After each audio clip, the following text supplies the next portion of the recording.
Estamos começando mais um Profissionalizando. E a nossa entrevistada de hoje é a irmã Márcia, e eu vou deixar que ela se apresente. Olá, paz do Senhor. Eu sou Márcia Araújo, sou nutricionista, formada pela Universidade do Vale do Rio dos Sinos, a Unicinos, e tenho a especialização na área clínica. Bom, então vamos começar com o período pré-vestibular. Antes de a senhora começar a sua faculdade, como foi que descobriu que essa era realmente o caminho que você deveria seguir? Certo. Quando eu terminei o curso de técnica em secretariado, que eu estava me especializando na área administrativa como secretária, tinha que definir o que eu ia fazer na faculdade, né? Eu sempre tive um desejo, desde criança, de fazer medicina, né? O meu sonho, a minha paixão, o meu alvo era medicina. Só que aquela coisa de fazer curiosidade, né? Eu acho que era o pré-vestibular unificado, ou universitário, não me lembro mais agora. Ele estava disponibilizando acesso a testes vocacionais. E eu, vou lá confirmar o meu sonho, né? E aí eu fui lá fazer, eu fiz o teste e não deu o resultado que eu esperava, né? Eu sempre desejei estar na área médica, né? E sempre com foco em medicina. E saiu nutrição, psicologia ou fisioterapia, e em último caso, serviço social. Aqueles foi o meu teste. E aí eu, poxa vida, em medicina. E aí logo abaixo, no teste, é que eu não poderia exercer medicina, farmácia e tem mais uma que eu não me lembro mais lá. E aí eu fiquei muito decepcionada, porque o meu objetivo era a área médica, né? Mas aí a gente vai, passa o tempo e a gente vai pesquisar o que é a área da nutrição, o que é psicologia, né? O que é fisioterapia. Aí eu fui ver as faculdades que tinha na época, né? Não tinha nenhuma, não tinha URGS, né? E aí eu não é que eu não decidi, né? Tinha o desafio de pagar a faculdade porque era privada. E então a Unicinos era uma opção e o IPA, que eram as únicas faculdades aqui em Porto Alegre naquela época, em 1996, que tinha esse curso. E também tinha fisioterapia. Não tinha PUC, nada. Aí eu, puxa vida, qual que eu vou fazer agora, né? Então eu marquei como o teste vocacional, né? Eu fiz primeira opção nutrição, segunda psicologia, né? E passei no vestibular, não tinha estudado e passei. Tive uma boa colocação na época. E a Unicinos, ela também tinha a condição de me dar disponibilidade de agenda de cadeiras. Então eu não precisava fazer a semana toda as cadeiras, que o IPA era obrigatório, né? Eu tinha que fazer a quantidade de semestre. A Unicinos, ela já era mais flexível e flexível também financeiramente, mas tinha o desafio também de ir até São Leopoldo toda vez, né? Então eu trabalhava de manhã, meu horário de acordar era 5 da manhã e dormia 1 da manhã, né? Nossa. Então foi muito puxado, né? E a minha faculdade, ela durou 6 anos e meio. Não durou o semestre que seria 5 anos. Eu fiz uma extensãozinha devido à flexibilidade, mas concluí, né? Consegui pagar também, né? Que bênção. E acredito que a sua história de conversão, que foi no meio da faculdade, tem muito a influenciar nesse processo da sua carreira, né? Então, com certeza. Porque eu vim num lar católico, conservador, e eu estava trabalhando no escritório onde todos eram crentes. Eu era a ovelhinha cinza, não negra, cinza, né? Que o católico conhece Jesus, então eu era cinza. E aí eu estava nesse processo, né? O meu maior desafio foi ler a Bíblia, porque eu conhecia Cristo. Então, a gente faz no catolicismo, a gente tem os ensinamentos, as catequeses, os ensinamentos, as rezas, as novenas, mas não tem o incentivo de ler a palavra. E quando eu comecei a trabalhar no escritório, onde todos eram evangélicos, eu tive o desafio, né, de ler a palavra. E ali caiu a ficha, né, que eu precisava entregar minha vida a Cristo. Só que esse processo levou quase 3 anos, né? Levou 3 anos de lendo a palavra e sempre Deus me confrontando com a palavra, né? Me transformando, me confrontando e eu me corrigindo. E foi na época que eu comecei também a faculdade. Eu comecei em 96, eu comecei a trabalhar em agosto de 95 nesse escritório. Olha o período que Deus escolheu, muito curto, né? Então, eu passei no vestibular e incentivo de ler a palavra. Era desafiador. Final de tarde, o Felipe sempre reunia os funcionários para a gente ter um momento de comunhão e ler a palavra. E fora os pastores que vinham visitar, os missionários, e sempre tinha as perguntas: tu aceitou Cristo, conhece Jesus, né? Tu tá lendo a Bíblia? Aí então tu ficava até desconfortável, né? Então esse foi o maior desafio para mim de conversão, que era ler a palavra e depois aplicar. Então na faculdade teve desafios, sim, né? Não teve poucos, mas eu tive grandes experiências com Jesus durante a faculdade. Que interessante. Então, quem ele trouxe para Jesus foi o pastor Felipe. Foi ele que me desafiava todo dia, né? E ele pegava, perguntava qual texto que eu lia e o que eu entendia do texto. Que legal. Né? Ele tinha que ter a certeza que eu lia, né? Então, foi um desafio muito bom, né? Eu cresci muito nesse período. E aí, nesse processo de 3 anos, eu fui congregar na Igreja Batista, porque eu pedi um sinal para Deus. Eu disse: Jesus, tá bom, vou ser crente, me decidi no coração, vou ser uma cristã evangélica, vou confrontar minha família com os valores do catolicismo. E como vai ser isso? Foi muito complicado. Então eu pedi um sinal para Jesus: qual igreja que eu vou? Só que eu não tinha orado muito assim, sabe? Eu fui na cara e na coragem. Só que todas as igrejas que eu fui estavam fechadas. Todas as igrejas. Eu fui na Brasil para Cristo. Cheguei lá, toquei a campainha, a empregada me atendeu. Eu disse: não tem ninguém hoje aqui, não vamos te atender. Eu digo: pô, mas é a igreja, não tem pastor. Não, o pastor não está hoje. Sempre tinha uma desculpa. Aí fui na Adventista, fechada. Eu digo: vou voltar para o catolicismo. Aí tinha uma placa na porta, assim: reforma, fechado, não teremos culto, missas durante esse período. Eu digo: mas nenhum católico me quer. Aí, a igreja estava sendo reformada. Estava sendo reformada. Aí eu voltei muito triste, né? Porque eu saí, naquele dia eu me determinei: eu vou escolher a igreja. E aí eu cheguei frustrada em casa, eu disse: Jesus não me quer que eu vá congregar em nenhum lugar. Olha o pensamento, né? Aí passei o final de semana muito triste. Aí segunda-feira eu voltei para o escritório para trabalhar. Aí falei pro meu colega: Jesus não quer que eu vá para a igreja evangélica. Aí ele só fez uma pergunta: tu orou muito sobre isso? Tu jejuou? Eu digo: precisa? E ele disse: claro que precisa. Tu não tá entendendo que tu tem que pedir um sinal para Deus. Eu digo: então tá, vou pedir um sinal. Aí eu fui bem específica. Eu fui muito específica. Aí eu disse: tá bom, Jesus, é desafio, né? Então tá. Aí eu orei, jejuei, fiz um desafio. Fiz uma lista de novo, peguei a guia telefônica, abri, fiz uma lista e fui visitar. Liguei antes: vocês têm culto nesse dia? Fui prevenida, né? Para não me entristecer. Aí os pastores me atenderam, os secretários das igrejas me atenderam, me deram os horários do culto, o grupo de jovem, quem fazia as coisas, tudo. Beleza, fui preparada. Só que o desafio era o sinal que eu tinha pedido. E aí eu cheguei domingo às 9 da manhã, o culto começava às 9h15. Eu cheguei na frente da Igreja Batista, primeira igreja que eu estava indo, né, naquele domingo, e foi a coisa mais linda que aconteceu comigo, né? Eu botei o pé na igreja e comecei a chorar.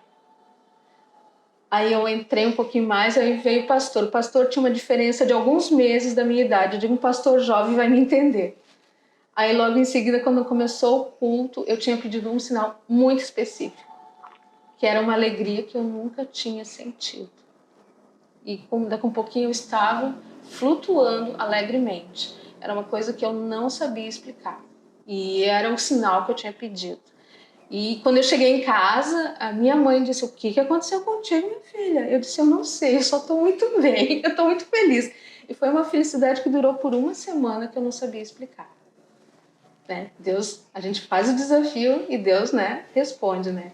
Então foi ali que eu comecei a minha trajetória, o início da minha fé em Cristo Jesus como evangélica foi na Igreja Batista. E foram durante 6 anos ali. E ali eu tive grande crescimento, né? Juntamente com o escritório e na faculdade também. Foi uma benção. Que legal. Nossa, muito, muito legal poder ouvir essa história de conversão. E como foi os desafios da faculdade? Tanto no âmbito cristão, porque foi muito junto. Então, assim como eu estava crescendo na vida espiritual, estava crescendo na vida profissional, né? Sim. Uma fase de ter que absorver muita coisa. E certamente tiveram desafios. Quais foram os momentos que, assim, tu sentiu que precisou de Deus para passar? Que foi além da sua capacidade humana? O primeiro grande desafio de uma faculdade particular é que tu precisa pagar ela. Esse foi um grande desafio e que eu vi a mão de Deus todo final de mês. Não teve um final de mês que eu não vi a mão de Deus entrando com provisão. Porque você paga uma faculdade particular, você tem gasto com livros, você tem gasto com xerox. Eu não posso comprar o livro, eu vou pro xerox. Só que o xerox Sim. Não é vem os polígrafos, vem a cópia dos livros. Então sempre tem o desafio dos lanches, tem o desafio de... Às vezes tem trabalhos extras que tu tem que fazer, tu tem que se deslocar. Nós tínhamos muito trabalho também fora de pesquisa. Então, assim, tinha coisas assim que, nossa, final do mês é no vermelho. E aí tu dizia, agora eu preciso pagar a matrícula, preciso pagar o semestre, a mensalidade. E tu só orar e dizer, Senhor, me ajuda, né? E como era essa provisão? Era de alguns irmãos? Ou... Não, trabalho. Né? Eu trabalhava num escritório, né, totalmente diferente, né? Eu trabalhava, estudava nutrição e trabalhava na área financeira. Nada a ver. Né? Então, sempre Deus havia uma promoção profissional ou uma bonificação do teu trabalho feito ali naquele mês, né? Não veio nada assim, com pena, não, coitadinha, não. Deus sempre honrou o meu trabalho, né? Eu tinha desafios, eram lançados desafios no escritório e ali a gente trabalhava, conquistava esses desafios, né? E a gente era bonificado e às vezes ou era comissionado. Então, as comissões às vezes supria todo o semestre, só para você ter uma ideia. Bah. Então, o que Deus fez foi grandemente. Tanto é que eu tinha colegas que desistiram na metade da faculdade, por causa da questão financeira, não é porque elas não tinham capacidade. Então, a gente vê como Deus, quando você se dispõe a obedecer a palavra, quando você é fiel, Ele vai cumprir a parte dele sempre. Então, eu acho que esse foi o maior desafio. Sempre tem colegas que são mais festeiros ou são ateus. Isso sempre tem. Mas isso, a tua conduta é que vai te conquistar eles também. Porque eu muitas vezes tive convite para ir em festas, mas eu não vou. Uma, porque não tinha sentido para mim. Perdeu o sentido festas, essas coisas, né? Então a gente conquistava as amigas, as colegas, porque elas sempre vinham desabafar no teu ombro. Elas sempre desabafam no ombro. E aí tu torna-se amigas conselheiras, né? Então a gente vivia mais era conversando sobre os problemas diários, né? E aí a gente trocava as experiências e tal, e sempre tem a oportunidade de falar sobre Cristo. Então é o segundo desafio, nós influenciarmos e não sermos influenciados, né? Você tem que ser um influenciador de Cristo. Então essa também foi, até com os professores, né? Com certeza. É desafio, faculdade é desafio. Mas é como você vai para o segundo grau. Você também tem desafios no segundo grau, né? Não é diferente, só muda a intensidade, né? E o grau de responsabilidade. Como é importante, a irmã comentou, né, que foi por causa do seu trabalho, da sua disposição. Como é importante a gente fazer as coisas com dedicação, né? Sim. Colocar ali o nosso máximo realmente. E Deus recompensa isso, Deus recompensa o trabalho, não aquilo que a gente deixa, você vai esperar cair do céu uma sacola de dinheiro para pagar a faculdade. E tem uma coisa assim, eu sempre tive convite para sair fora da empresa. Ele não sabe. Mas sempre tinha um convite, vem trabalhar comigo. Eu disse, não, eu sou leal. Eu sou leal a quem está sendo leal comigo. É um princípio meu. Então, eu sempre tive convites, né? Mesmo durante a faculdade. Vem que a gente te abre portas na área da nutrição. Pô, eu gostaria disso mais tarde, né? Não durante o curso, né? E mesmo assim eu fui leal, né? Porque tinha uma pessoa leal junto comigo, um escritório, né? Pessoas leais comigo, né? Então eu fui, e eu sempre trabalhei de coração. Às vezes eu nem visava lucro ou visava algum ganho, eu sempre trabalhei de coração, que é uma coisa que faz muita diferença também. Eu não tinha horário para nada, as pessoas vinham me pediam coisas extras para fazer, vão fazer com o maior carinho, com o maior prazer, eu sempre faço, até hoje, sempre disposta. E sabe que é muito interessante que, assim, a Bíblia diz, né? Jovens sois fortes. Né? Então, é justamente nesse momento de juventude, de faculdade, que a gente tem que dar o nosso máximo. É nesse momento, porque depois vem família, depois vem... É uma outra realidade. Então, é nesse momento em que a gente está livre, de certa forma, que a gente precisa Sim. realmente colocar o nosso máximo, tanto na vida com Deus, quanto na nossa vida profissional. Sim. Porque aí depois, enfim, todas as especializações, todo o resto, o retorno financeiro, ele vem. Sim. Mas agora, aquele nosso, realmente, né, tipo, dormir a 1 e acordar às 5, é aquele momento, é um momento de força, de juventude, pra não precisar lutar final depois. de semana tu só quer ver cama, né? Sim. Mas ainda tem o desafio de fazer os trabalhos, né? Então, e tinha a igreja, né? Então tinha também a função, e a minha família, né? Que eu morava com o pai e com a mãe, então eu tinha que dar atenção para várias coisas. E às vezes eu levava o trabalho também da empresa para casa. Então, assim, vamos embora, tenho disposição, tô fazendo as coisas, depois a gente vai administrando, na verdade, né? E é gostoso. Com certeza. Hoje eu já não sei se eu faria a mesma coisa pela idade. Sim. Mas quando era o momento de fazer, fez, e hoje em dia colhe os frutos. Com certeza. E agora passando então para... Falamos sobre a faculdade, agora é pelo término de faculdade. Porque é um momento também conturbado, né? Porque a gente tá ali na faculdade, tem aquela segurança. Sim. Eu tô fazendo faculdade, tô fazendo alguma coisa. Sim. E aí quando se forma, de repente tem que entrar no mercado de trabalho. Como é que foi isso pra ti? Eu me formei e na segunda-feira eu tinha consciência que eu era uma desempregada, né? Essa é a primeira informação que tu tem, né? Mas no meu caso foi um pouquinho diferente, tá? Eu optei por ser profissional autônomo, né? Então, eu podia conciliar 2 trabalhos, tá? Como o meu pai ainda tinha deixado algumas dívidas familiares, eu não podia me dedicar 100% a cuidar da minha profissão. Então, eu continuei trabalhando no escritório, por contrato particular, né? Não com carteira assinada, e eu fazia atendimento de personal diet. Então, eu conciliava a carreira com o meu trabalho. Então, as minhas agendas eram depois das 18. Sim. E é bem tranquilo, porque as pessoas também trabalham, né? Então, era final de semana, depois das 18, eu ia na casa das pessoas, ou as pessoas marcavam em algum lugar que elas gostariam, deixava bem à vontade. Então, foi bem legal essa parte de trabalhar com flexibilidade, né?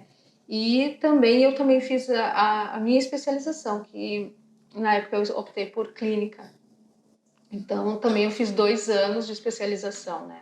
Então, eu estudei mais ou menos aí uns 8 anos e meio, só na área da nutrição, né? E pagando caro, né? Muito caro os cursos. Bem caro. Da área da medicina, todos os cursos são realmente, Sim, né? bem caros. Mas tu comentou uma coisa interessante, porque assim, a gente tem em mente que vai fazer faculdade e depois vai trabalhar em um setor específico daquilo. Sim. Agora, existe também a possibilidade de empreender mesmo na tua faculdade, né? Sim, a nutrição, ela te abre um leque, né? Tu pode ser um profissional autônomo, tu pode ser uma consultora, tu pode ter uma empresa e prestar consultoria, tu pode abrir uma empresa de refeição, ou tu pode criar um produto na área dietético e lançar no mercado, ou tu pode conseguir um investidor e tu fazer um trabalho, enfim. A nutrição, ela te dá um espaço bom para trabalhar. Depende do que você quer, né? Quando você entra para setor público, é concurso público, né? Ou contratado conforme prefeitura. Às vezes as prefeituras têm um espaço que exige nutricionista, eles contratam por períodos. Aí também tem essa questão. Mas geralmente a área pública é concurso. Você pode trabalhar em empresas privadas também, pode trabalhar em consultórios. O consultório só tem que cuidar, porque às vezes a pessoa, eu vou abrir um consultório, vou trabalhar com convênio. Só que você tem que sempre analisar assim, o que é um convênio? é um universo de clientes, de pacientes, ok. Mas cada convênio tem exigências. Eles vão querer que tu tenha um local, que tu tenha equipamentos, enfim, né? Que tu vai ter condições de dar um suporte para os clientes deles. E às vezes eles exigem muito. Então tu tem que ver, tu tem condições de investir no consultório ou tu pode fazer uma parceria com algum médico. Então é isso que tu sempre tem que analisar. Então as pessoas pensam, eu vou abrir, vou fazer um consultório e tal. E às vezes não dá. Sim, muitas vezes é melhor começar atendendo realmente a domicílio, né? Sim. De forma autônoma, assim, até ter uma maior experiência para abrir, então, um consultório, né? Sim.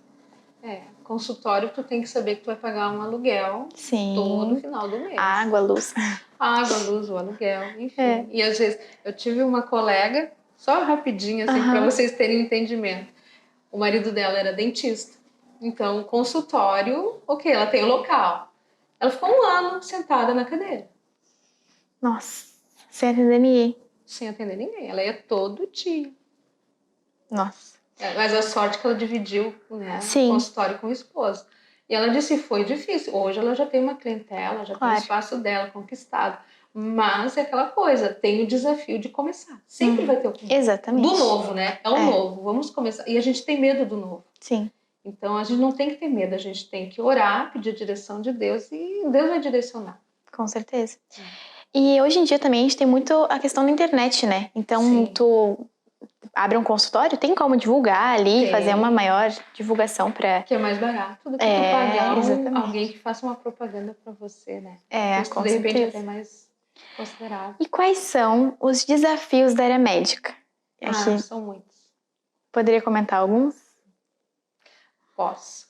Então, assim, o que acontece na área médica, não só na nutrição, mas a área médica, ela exige muito de você, tá? A primeira coisa, você tem que ter uma chamada. Isso, eu acho isso que tem que ser a base de tudo. Em todas as nossas decisões profissionais, a gente tem que ter uma chamada. E o que eu vejo na medicina ou na área médica em si, seja ela enfermagem, psicologia, nutrição, fisioterapia, medicina geral, é que a pessoa vai lidar muito com sofrimento e com perda. E com famílias enlutadas, com famílias desesperadas.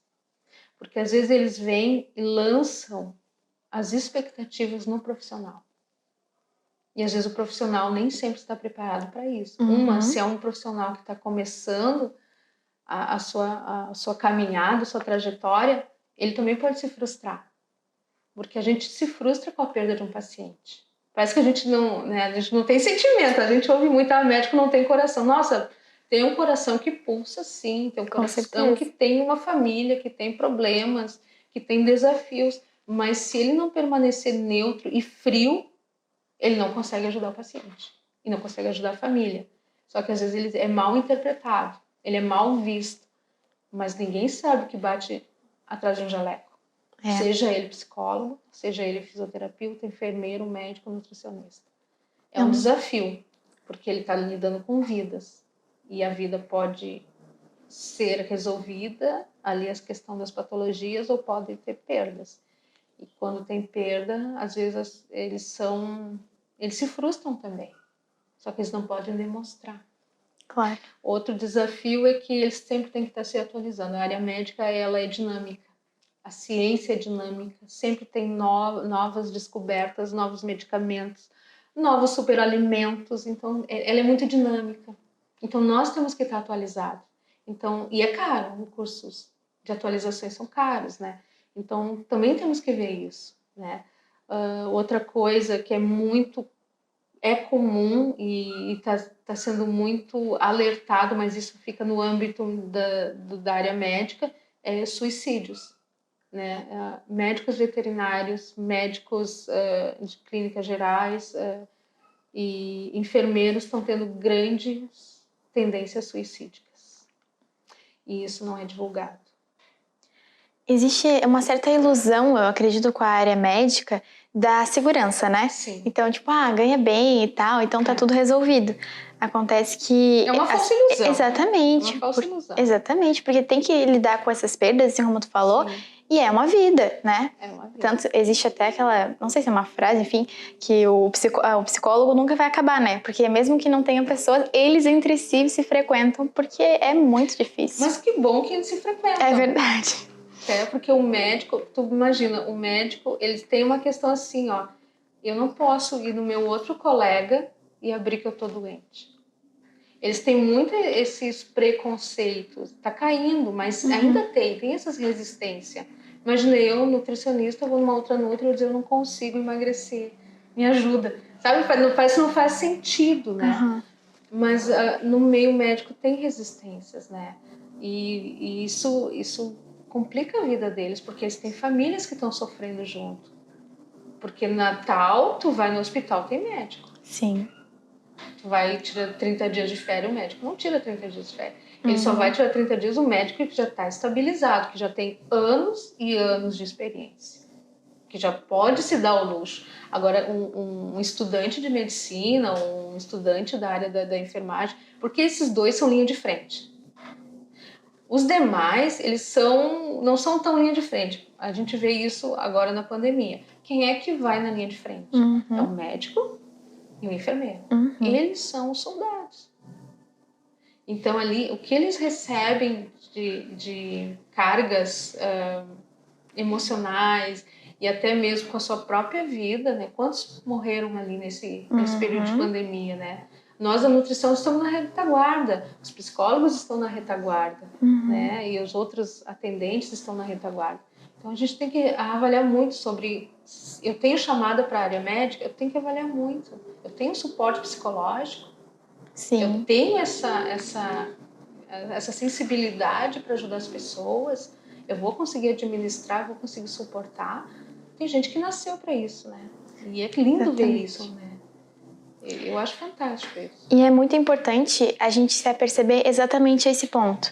Porque se esse é o plano de Deus para nossa vida, amém, a gente está caminhando no plano de Deus. Sim. Né? Então, assim, a gente glorifica Deus fazendo aquilo que Ele quer para nós. Claro. Né? Então, se Deus quer que eu seja um médico, mesmo que eu não vá estar tanto tempo na igreja, eu vou estar glorificando o nome de Deus dentro do hospital.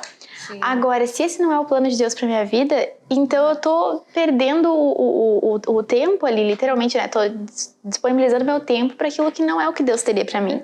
É verdade. Então é muito importante. E Deus mostra para ti, você sabe. Ele permite tu ter experiências para te ver até que ponto tu pode suportar.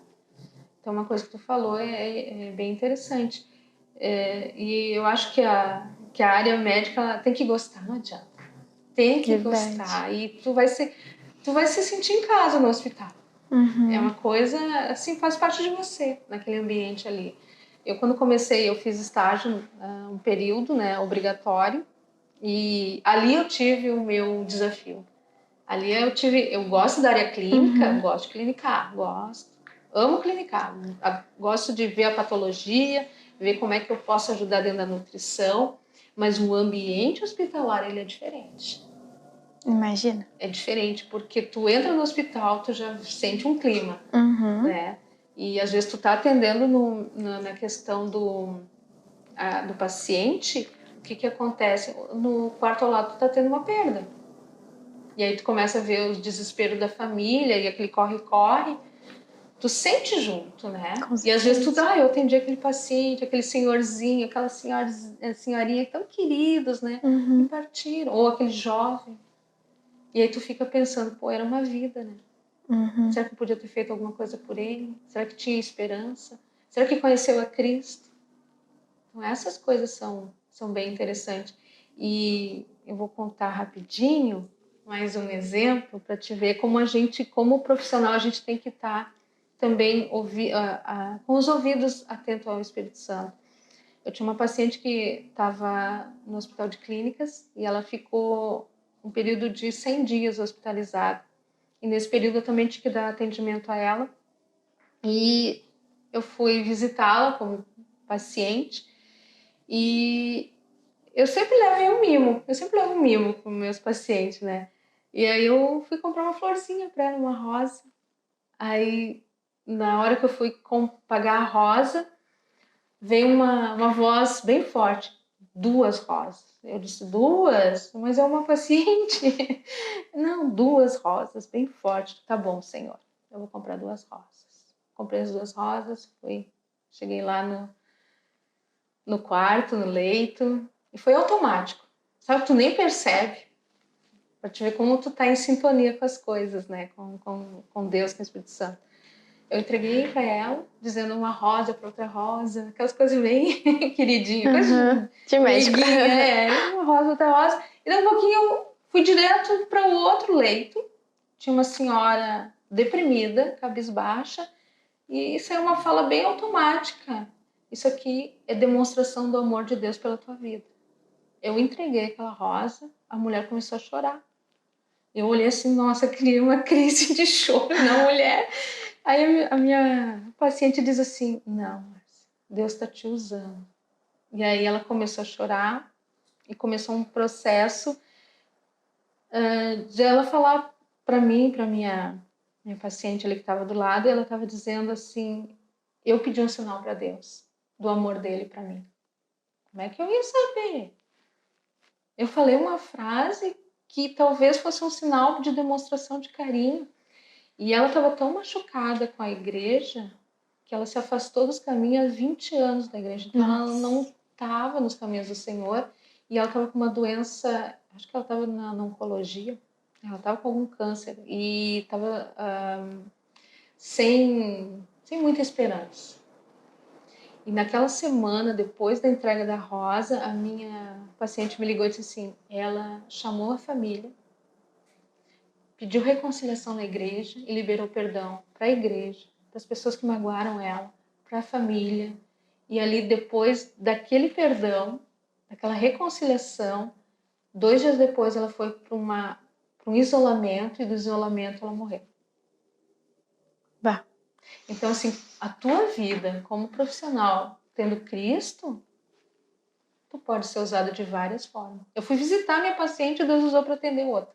Com certeza. Então, essas coisas que a gente tem que estar atenta, né? E como é importante, né? A gente não tá nos lugares em vão, né? Deus não nos coloca nos lugares em vão. Tem um propósito, tem... Nossa, muito lindo. Muito lindo. E uma coisa que Deus tem me ensinado nesses anos aí de nutrição é que onde está o meu coração? Né? A palavra de Deus diz, ali estão tesouros, né? Onde está teu coração? Meu coração nunca teve em finanças e nem quero estar. Meu coração está sempre disposto a ajudar as pessoas. Não importa a situação. Tem pessoas que às vezes me procuram e eu não tenho como pagar. Então, vamos trabalhar. Eu não me importo. O importante é ajudar. Então, meu coração está sempre disposto a ajudar. Então, Deus tem me recompensado de várias formas.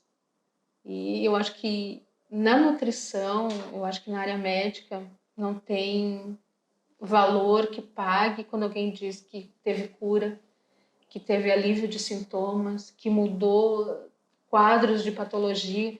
Eu acho que isso aí não tem preço. Isso aí ninguém vai chegar e dizer assim, não tem como. Isso traz uma satisfação tão pessoal, tão íntima, que ela é impagável. Amém. E falando um pouquinho sobre a nutrição, Sim. As áreas que existem de nutrição. Se eu agora, Emanuele, resolvo fazer nutrição, no que eu posso me especializar, no que eu posso...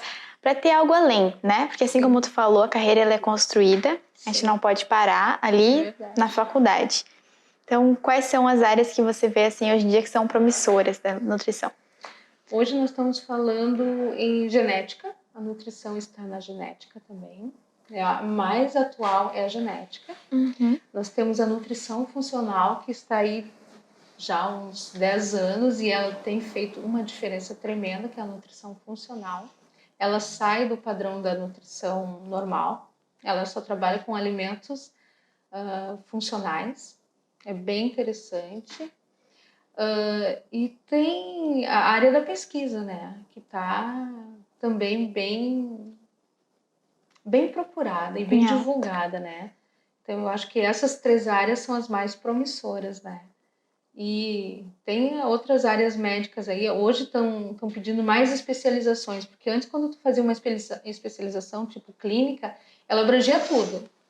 Tu pode atender desde uma cardiologia, de uma hepatologia, de uma proctologia, da oncologia. Hoje não. Hoje a nutrição ela está tão específica que você pode trabalhar somente com cardiologia e se especializar na área de cardiologia, na gastro, na proctologia, na hepatologia e assim vai na neurologia, enfim, tem todas as áreas como um médico normal tem. Então, se tem a nefrologia, então você trabalha somente com pacientes com aquela patologia. E isso também afina o teu conhecimento e tu vai ter um melhor trabalhar com o paciente. Isso também é muito bom, né? Com certeza. Do que tu procurar, eu tenho um problema X e eu vou procurar uma nutricionista clínica. Pô, se tem uma especialista, se direciona para ela, né? Claro. Então, eu acho que é muito mais prático e vai ter um melhor resultado, né? Então, também tem essas especialidades aqui, que a tendência é essa, né? Com certeza. E qual foi a descoberta, assim, que tu teve depois de alguns anos exercendo, né? Sim. Aprendendo, estudando, que tu acha que, tipo, isso teria me facilitado as coisas se eu tivesse lá no início?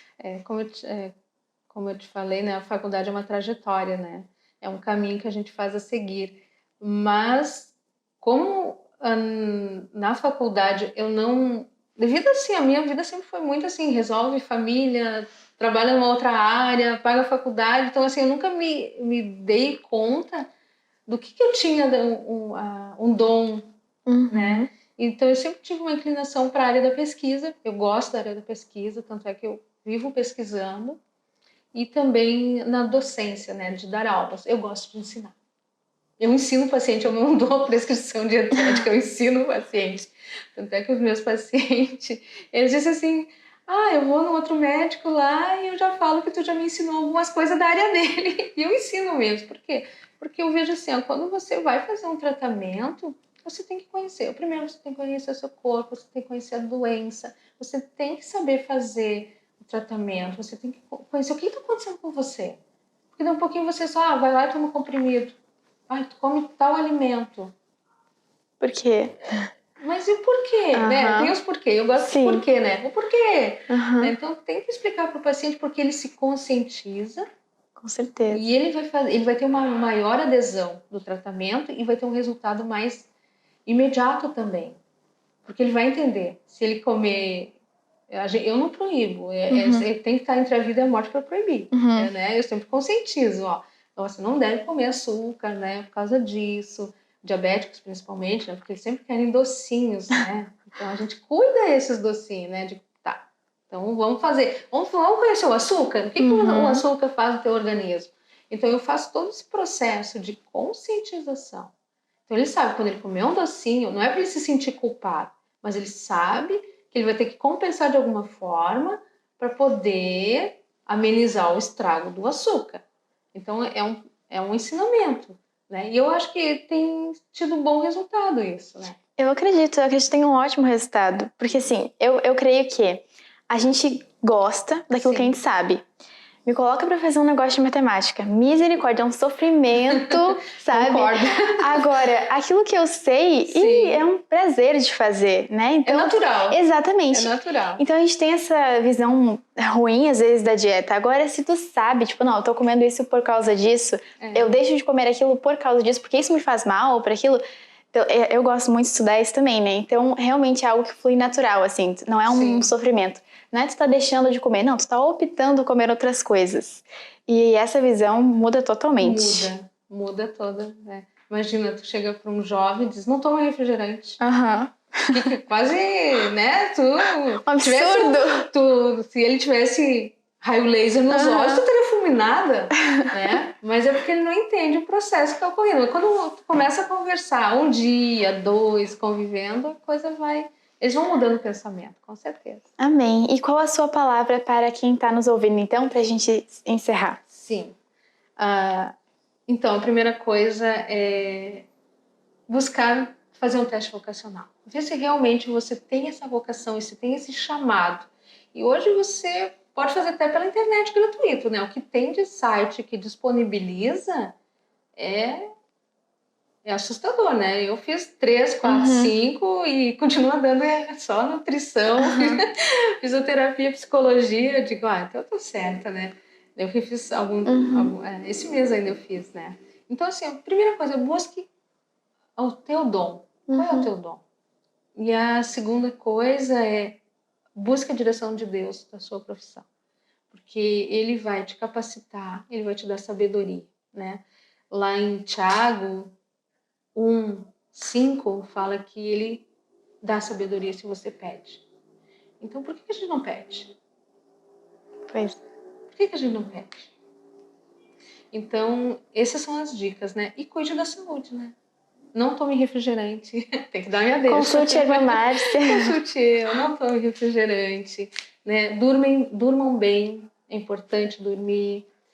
Tenha uma alimentação mais equilibrada, bastante verdura, né? Frutas.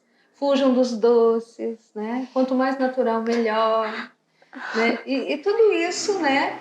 Vai contribuir para vocês. Porque vocês têm que ter saúde para trabalhar, né? Para fazer a faculdade, né? Depois, se não tiverem, me consultem, né? Amém. Então estamos encerrando mais um episódio. Eu vou pedir para você deixar o seu like, compartilhar e acessa também as nossas redes sociais. Agora nós estamos com a Loja da Juventude Online, que é o nosso Instagram, e lá você vai encontrar várias coisas legais que podem contribuir para esse projeto, para o projeto Profissionalizando, para o projeto Dividindo para Somar, tudo que a gente está fazendo na juventude para entregar o melhor conteúdo para você. Então, muito obrigada, irmã Márcia, pela participação. Foi um prazer. Igualmente. E até o próximo episódio do Profissionalizando. Amém.